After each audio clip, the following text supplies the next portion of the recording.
দিল্লির রায়সিনা হিল, যেখানে প্রেসিডেন্টের হাউস রায়সিনা হিল বলে না, আজ থেকে 200 থেকে 250 বছর আগে সেটা একটা গ্রাম ছিল, রায়সিনা ভিলেজ।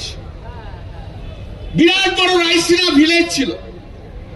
সেই গ্রামে অনেক মুসলিম সম্প্রদায়ের মানুষ থাকত।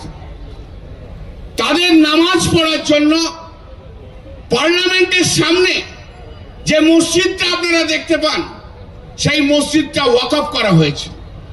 তার জন্য কিন্তু কোনো দলিল নেই, মুখে বলে সেখানে ওয়াকফ করা হয়েছে, ওয়াকফ প্রপার্টি। আর সেই মসজিদ 200-250 বছরের জন্য রয়েছে।